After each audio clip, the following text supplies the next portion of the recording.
Hello, everybody. My name is Stephen D. Kelly. This is the Stephen D. Kelly Show. We are Truth Cat Radio, www.truthcatradio.com, the one and only. You know, I saw this thing. People were talking about NLP. We've been talking about NLP and all that. One of the things they say is they talk kind of slow and they space their words or whatever, something like this. Nature gives you time to, your brain kind of gets ahead of those words. And I thought, well, I do that. But when I edit my videos, I actually will cut the space between my words. If it's, any bit long at all, I kind of cut it down because I know people have short attention spans. I'm going to get as many seconds cut off it as I can. Yeah, that's true. But I'll tell you, in speaking, like in Toastmasters, they have one of the things they do is they have somebody that's, when you're talking, you're speaking, they have somebody out there in the audience that counts how many times you say or or a, or whatever, something like this. And one of the things that you learn to do, I believe, when you're speaking is you just kind of pause. It's better to pause than to go, yeah, that's another thing I do. I actually have to cut out that little noise. I used to be quite a bit worse at that. People go, oh, I can't stand that noise. All right, sorry for that, guys. I'll have to cut that out probably. Huh? Yeah, no, why not?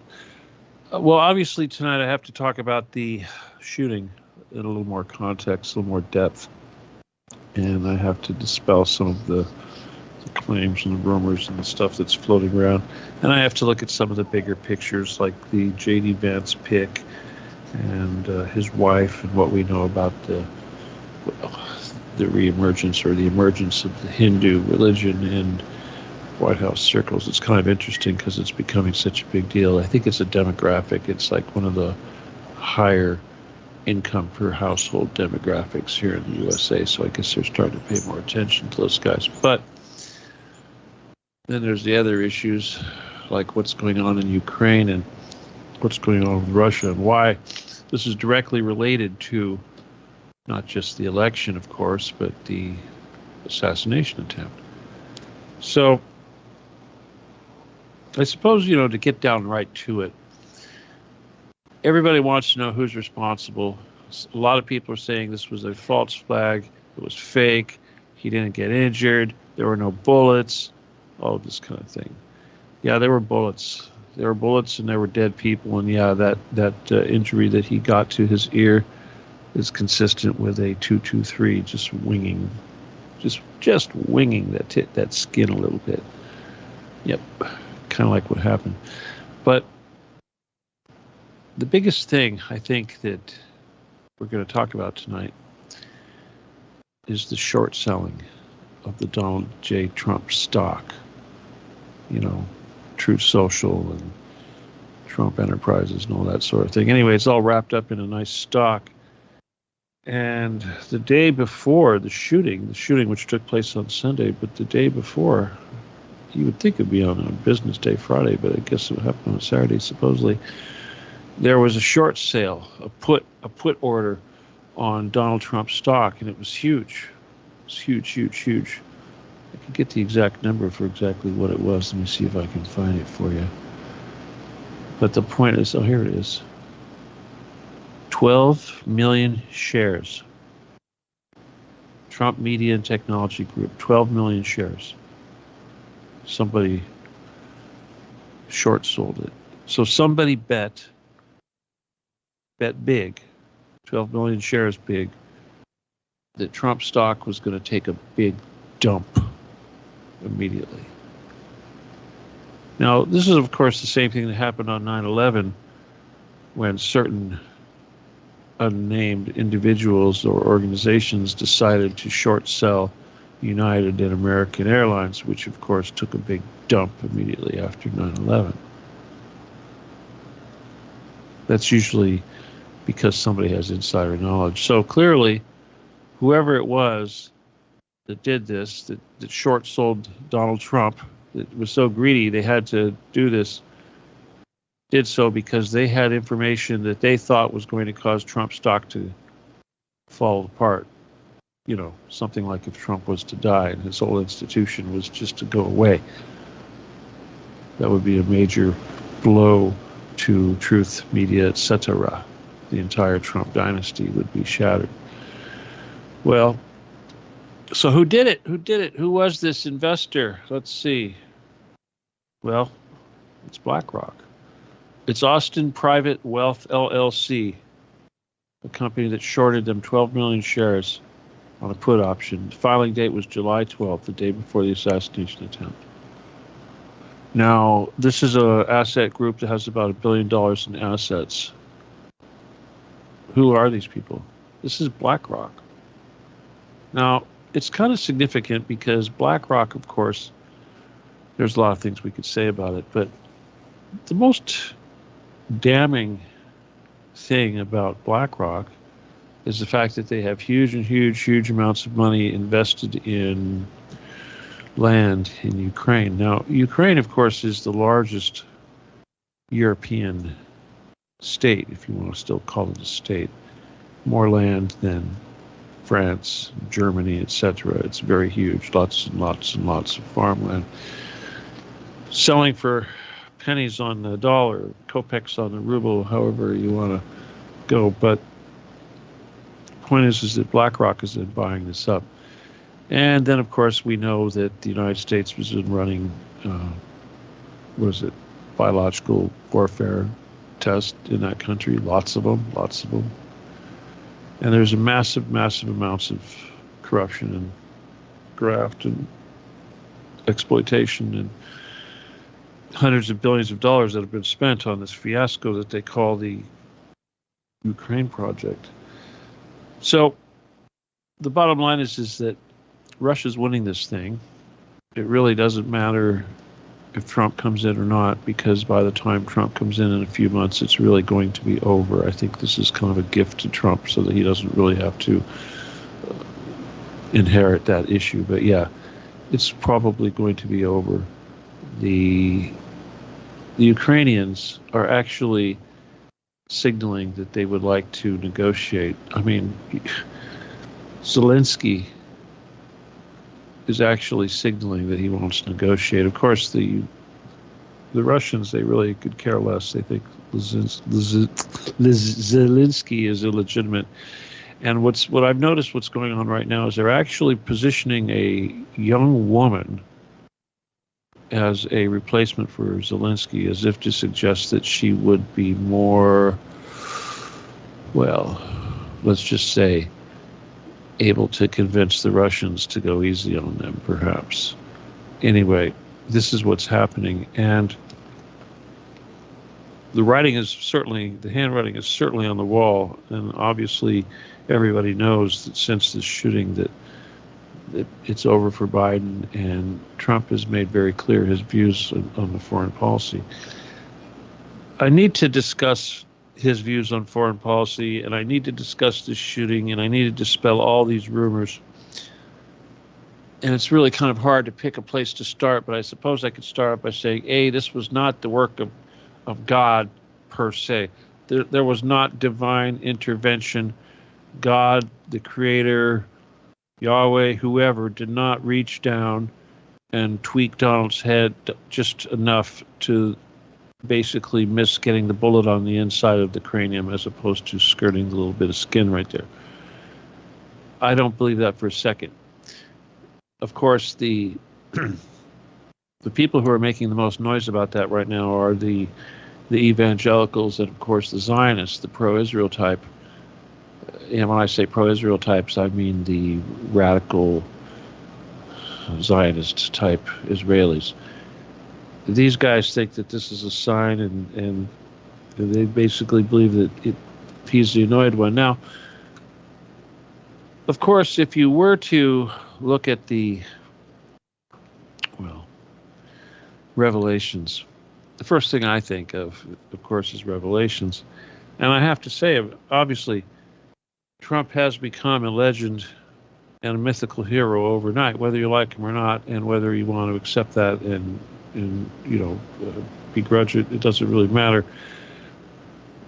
Even though we have a lot of work to do, it has to be done now in spite of him.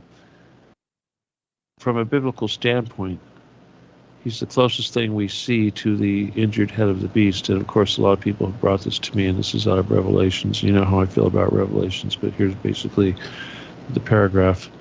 The beast I saw was like a leopard, with the feet of a bear and the mouth of a lion. And the dragon gave the beast his power and his throne and great authority.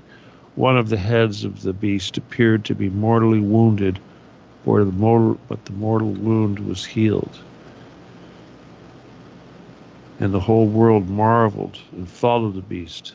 They worshipped the dragon who had given authority to the beast, and they worshipped the beast, saying, "Who is like the beast? Who can wage war against it?" Now, obviously, I think that's a little bit far-fetched when it comes to this situation, but at the same time, anybody that's familiar with Revelations has been waiting for the world leader to sustain an injury and wear the turban and all of this. No, perhaps we didn't get the turban. Hello. Oh, gosh. Sorry about that, guys. I don't know how long the damn thing was blank. That was something wrong with my, virtual mixer. Jeez, what a pain. Sorry about that. Gosh. All right. Anyway, yeah, I couldn't hear anything. I can see that it's working now because I don't know how far back I need to go. And there's a whole bunch of you guys listening. I wonder how many I lost because of that. Son of a bitch. We were just getting ready to talk about J.D. Vance. All right, we'll go talk about J.D. Vance a little bit. All right, I found some stuff that I didn't really like. Of course, you know, I don't really pay a lot of attention to these guys, and I don't do my due diligence. Hell, I never did my due diligence on Donald Trump until it was already too late. But this Vance guy, I've certainly been ignoring a little bit. In fact, I had no clue that this stupid movie Hillbilly Elegy had anything to do with him, because I've been avoiding it on Netflix because even the name is distasteful to me. Well, one of the things that's most noticeable about JD, of course, you know, I assume he comes from hillbilly stock. He's got a wife who is basically an Indian, a Hindu woman. He actually is Catholic, and he had a what do they call it, interfaith religious ceremony when he got married. It was half Catholic, half Hindu. Interesting, you know, because Hindus, of course, are very much idolaters and stuff. That, you know, Krishna and all that's kind of weird for me. But whenever I see a guy like that, I always got to wonder what's going on, because certainly a guy like J.D. Vance, he's very pro-Israel. He's taken money from AIPAC, and he has a very pro-Israel stance. You know, who doesn't in the Senate and the Congress? They all are very much pushing for Israel. They all work for Israel. But what was it with this guy? Because, you know, I see, well, he's a Catholic. He's not Jewish. Okay, so that's kind of weird. But then I see, you know, his wife is a Hindu. And you know, here's the thing about the Hindus. I never really, before the current situation in Gaza, the Hindus kind of didn't make that much noise. But now they're extremely pro-Israel and anti-Muslim in any form. Of course, they're being positioned in, I assume, some sort of a conflict with Pakistan or something like that. But they're very... The more fervent they are, they seem to be extremely anti-Muslim. I've seen this in people like Suella over there in Britain, people like that. There's so many of them nowadays. Visegrad is a channel. I mean, there's so many, especially here on social media. There's so many of these, and of course there's so many Indians to begin with. Anyway, it kind of takes me aback because I'm. You know, I always think of namaste and all that, and I like to think of certain cultures, you know, Hindus and Buddhist, as being very peaceful, and then I see these things and it really kills that whole image. Well, anyway, apparently his wife, Usha, I guess his name is an attorney, and she worked for a firm out here in California. I believe it's mostly located in Los Angeles, San Francisco, and perhaps has an office in New York. Maybe I'm not sure if that could be somewhere else. But bottom line is, as soon as her husband was appointed to this job to be the VP, the pick for Donald Trump's running mate, she had to stop working for her law firm and leave the law firm. And immediately after leaving the law firm basically scrubbed all information about her from their website and their company database. So you got to wonder, what is it? Because they said, well, there was a potential conflict of interest here. She had to leave because the law firm she worked for, the cases she was involved in, could be seen as a conflict of interest for somebody involved in the White House. So right away I got to look and I think, well, what the heck is in there that's so important? Well, immediately I see Getty. Getty. What did she do? What did that law firm do for the Getty? Apparently that law firm represented the Getty several times. Now I'm talking about the Getty Foundation, the Getty Trust, several times, not Gordon Getty, in lawsuits with different countries, including Italy, Greece, and I believe Armenia, over artifacts, stolen artifacts that they acquired that they refused to return. And of course, each one of these cases, they won. They got them dismissed. Getty got to keep the artwork. Kind of ruthless. No difference than the UK. They like to do that too, like Elgin marbles, things like that. So I thought, well, that's kind of interesting. Who else? What else did they represent the Getty's interest in that could have been a problem? I mean, right away I think, yeah, that's probably a big deal. But then I also see they represented the Bolivarian Republic of Venezuela. I'm like, oh, well, that's probably a conflict because, U.S. government wants to attack Venezuela. They're part of the axis of evil. They're bad guys. They have oil. Anyway, so I'm a little concerned about that. And then I hear they had a Hindu prayer when they opened the Republican National Convention. This is wild again. And of course, this is certainly a demographic nod to the Indian Republican voting community, but this is wild. Okay, I'm certainly concerned about this. I don't want to see any Rishi Sunaks here running for office. I mean, it was bad enough we have Haley, or whatever her name is, Nimrod, whatever. I'm a little concerned about that. I like transparency, and I'm not exactly. No offense to anybody, but I'm not ready to see a Diwali going on in the White House. I expect this sort of thing happening real soon, just like they do over there in the UK. Well, anyway, now Trump, like I said, has made a lot of promises so far about what he's going to do. And what he is going to do, and I think that this is probably something that most people aren't going to consider. I mean, certainly you're going to think about his trying to build jobs and his trying to end wars and this kind of thing. And he says he's going to end the war in Ukraine. And certainly the Russians have every intention of finishing it before he takes office. So I give them that. But the biggest thing that's coming out of Trump's plan is isolationism.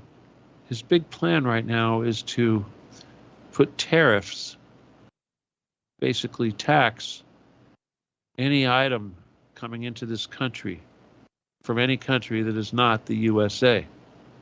And I'm not talking China, Japan, but every country, including Taiwan, Germany, the UK, Italy, France, so-called friendly countries. So his idea is that we need to rebuild all of our infrastructure. We need to somehow incentivize American industry to bring all those factories that they set up in different countries like, China, Mexico, Malaysia, Singapore, Bangladesh, etc., and bring those back here to the United States. They're going to tax the goods coming from every single foreign country, every subsidiary, everything, your towels that are made in Morocco or Sri Lanka, it's going to cost a lot more.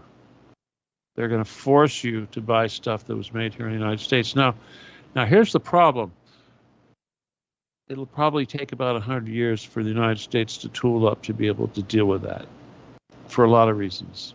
A, they don't have the buildings. All those factories that were set up, they're gone. The skilled labor is gone. The machinery is gone. The technology is gone. Mostly the skilled labor.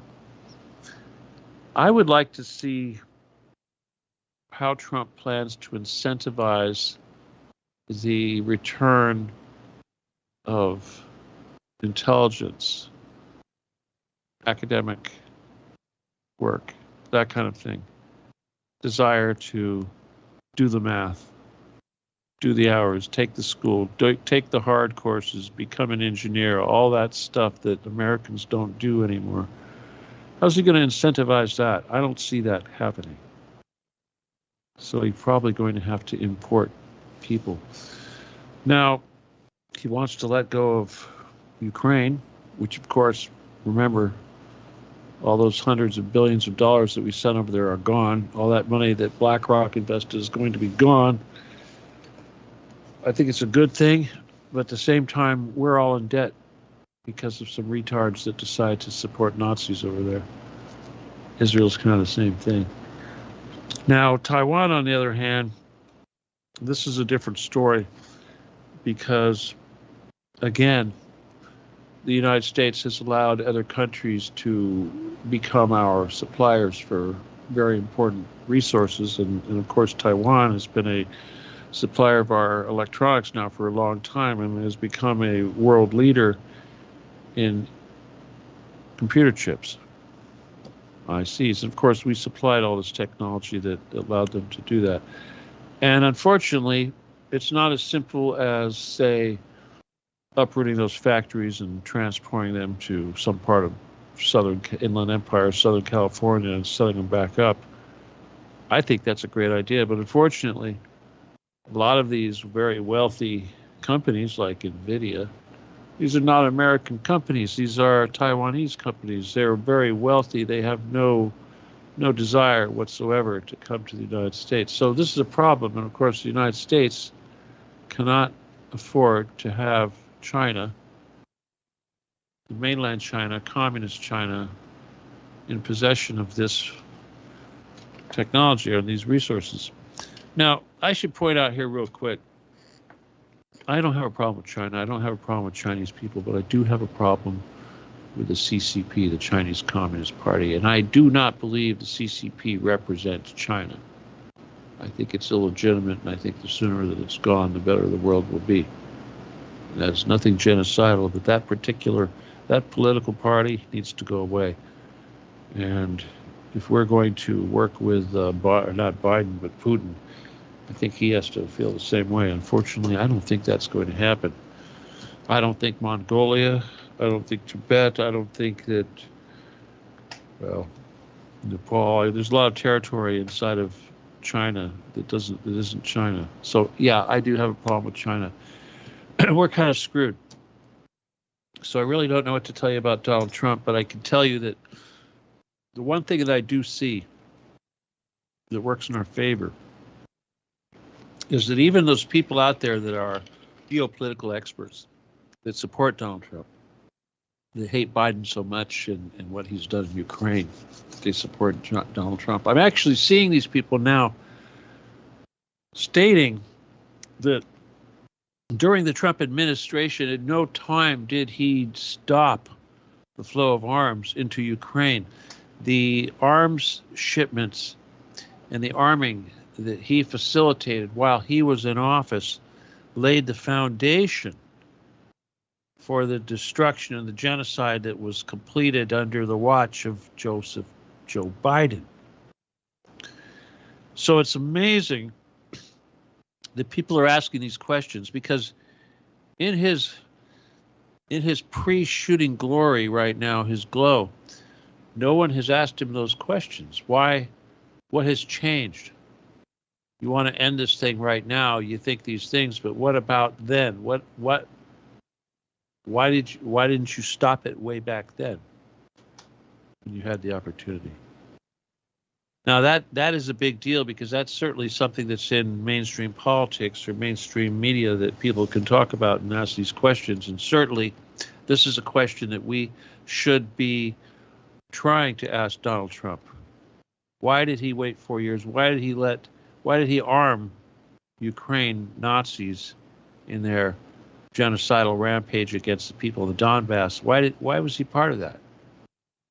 Now, the other thing, of course, which interests us quite a bit more over here at Occupy the Getty, is the fact that he did nothing to help us end the human trafficking under the Getty. Absolutely nothing. He worked against me physically.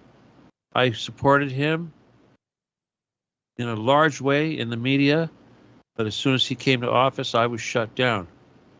His people made an effort to kick me out of Facebook. He did that. He shut down the White House petition page. He never said anything about Getty, but he did brag about gold and Secret Space Force, which is under the Getty. And since he's been out of office, we've had a easily recognizable enemy in Joe Biden. We've been able to talk about Getty and nobody complains. When Trump was in office and I talked about Getty, people accused me of being a pedophile. Now with Biden in office, I talk about Getty, everybody believes it. Or they say that, well, that was destroyed a long time ago under the Trump administration. Well, the bottom line, whatever happens, if he gets in there again, what did he know? What did he do? What does he know today? What is he going to do today? It's all going to come out. So I will just say this in Trump's defense. I think he could have had a come to Jesus moment, even though he is a Chabad Jew. It's very possible he could actually have a come to Jesus moment, because he realizes it was his masters, his Chabad masters, that were behind what happened to him. Yeah, BlackRock is Jewish. Very much so.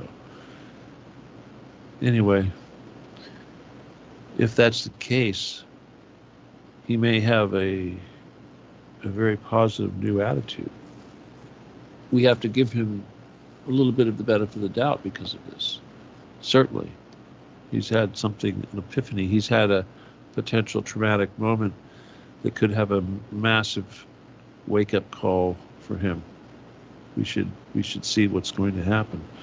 So, keeping that in mind, I would advise all of us involved in this mission to be aware that you really aren't going to be able to say anything bad about Donald Trump right now. His glow and his strength are a little bit too much. We're going to have to ride this. Now, obviously, when this first happened, I said, let's tag Gavin Newsom with it. And I believe Gavin Newsom certainly has a lot to gain by the death of Donald Trump. But now I see that BlackRock has even more to gain. They'll do anything to keep this endless war in Ukraine, well, Project Ukraine, going, even though it's a lost cause. They're going to keep dumping money into it as much as they can. Anyway, so again, this conspiracy, what is a conspiracy? Is Biden involved? Probably. Is the Secret Service involved? Probably. Or is the Secret Service incompetent? Are they incompetent on purpose? Did they know that shooter was going to be on top of the building? I don't know. Did they tell the police sniper that was wearing the red Kabbalah string on his arm not to shoot for about 3 minutes? Yeah. Did he have a really bad position? Yeah. Should he have moved? Probably. Should they have had somebody on the other building? Right. When the cop climbed up the ladder and said he confronted the shooter pointed his gun at him and he immediately crawled back down the ladder. Why didn't he have his handgun? Why didn't he take that handgun first? Now, I know it's hard to climb a ladder with one hand, but you would think that he could have held on to that top, unholstered his weapon, and popped off a couple shots. At the very least, it would have alerted everybody. So the only shots we heard were the shots that came from the shooter after he was confronted by the police officer. I think the police officer should have gotten a shot off too. He should have kept that rifle pointed at him, not at Trump. But he scurried back down the ladder. So, again, there's a lot of failures, and that's just that's human nature. That's America. We don't want to be going up with the Russians with this kind of attitude. I don't think that's going to work out too good. I'm not going to waste too much more time beating on this. I will say one thing, though. The last couple of shows I've been talking about the Stu Peters thing and the business with Gray. I think I had Gray show up at my front door the other day. I'm pretty sure it was him. He had that stupid little goatee. I think he was, if I was going to guess, I'd say he was going to try to serve me papers. But then he went and looked up into the camera, and I realized he was screwed and kind of took off running down the street. Well, I mean, he parked his car around the corner. Let's just say this. Anyway, yeah, great. I don't know what you thought that was all about. Probably a wasted plane ticket, but whatever, dude. Let's see what else I want to say. I want to thank all the people that have joined. We're still growing with Twitter, and we're certainly growing in the Occupy the Getty group. And I know a lot of that is because of the hard work of all the people making memes and what have you. And certainly it's because our movement, our mission is becoming, well, let's just say, more and more people are realizing that this is probably the most logical thing to do. It certainly is.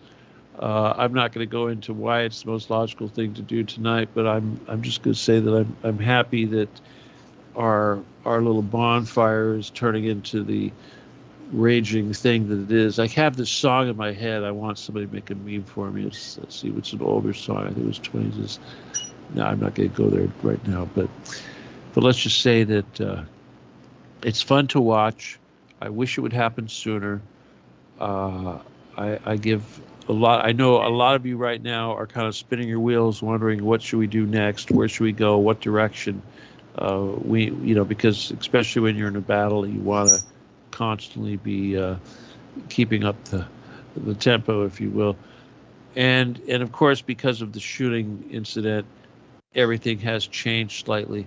But I think that we are going to find the appropriate target of momentum. And right now, I think that J.D. Vance is certainly a good target.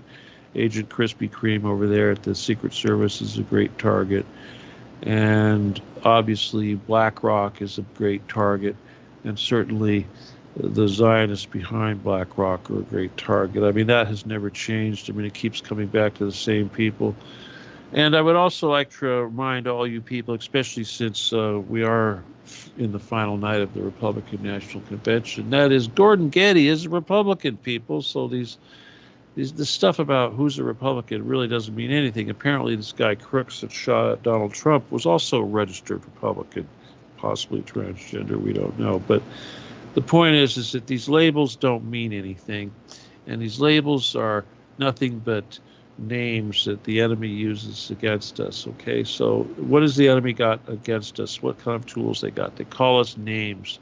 We don't like being called names, so we put up with their bullshit and continue to buckle under their system. Anyway, guys, I'm going to leave it at that, and hopefully we'll have something more exciting than Donald Trump getting shot to talk about next week. One of you guys out there will do something incredible that'll take the world by storm. It could happen. All right. Now, listen, I've got to remind you guys, though, before you don't go yet, you guys are as soon as I start talking about this stuff, you guys are going to run off. But if you haven't joined my Telegram group, join the Telegram group, okay? Just go to get the Telegram on your phone or whatever device and find Occupy the Getty /Stephen Kelly. And join me on Twitter if you haven't done that yet. And whatever platforms you're on, do what you can to help spread the mission. And certainly if you are on YouTube, do your best to try to get our videos out there too. Although YouTube and Instagram and Facebook, you're going to get in trouble with our material on those platforms. But we're going to be hitting, well, let me see, what am I hitting about? I think today, right now, I'm going to be hitting, what is it, 16,000 probably on Twitter here in a minute. And we hit 6,000 there in the Occupy group. So that's kind of cool. So help me out with that. And also, if you want to help me out economically, I appreciate everything. It's kind of slow right now, I'm sure there's a good reason for that. But if you are able to help out, use the PayPal, StephenKelly714 @yahoo.com. And please say friend or family because, it's not a business. On a funny note, I did get a letter in the mail today. It's the state of California. They wanted to collect, what was it, $14,000 from me for taxes based on a $2,000, I think it was $2,400 they're trying to get me for 1998. They said I owed them $2,400 for 1998. So this was basically, interest. Obviously, that's never going to happen, but I still find it amusing that they would be trying to come after me like that. Incredible. Anyway, so that's why I fight, because I have no intention of ever going back. And I hope you guys will figure that out and join me, because where we're going, no one's been before, truly, at least for a million years. So I hope you guys will get the message and join the mission. Okay, that's the Occupy the Getty mission. All right, obviously, if you haven't got my book, there's you got to send me an email to law17gun@aol.com. All right, or join my group, either way. So there's no excuse to not be involved with this information. A lot of people come. I mean, I still have people coming into the group, Trumpers. They go, "Oh, where's the proof?" It's ridiculous. All right, guys, I'm going to let you go, okay? I do appreciate you tuning in, and I'll do my best to give you something a little more fulfilling next time I see you. But until then, I'll talk to you in Telegram and what have you, all right? So, I'll see you next week, all right? Again, my name is Stephen D. Kelly. This is the Stephen D. Kelly Show. We are TruthCat Radio, www.truthcatradio.com.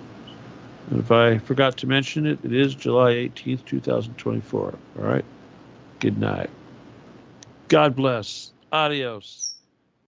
And goodbye.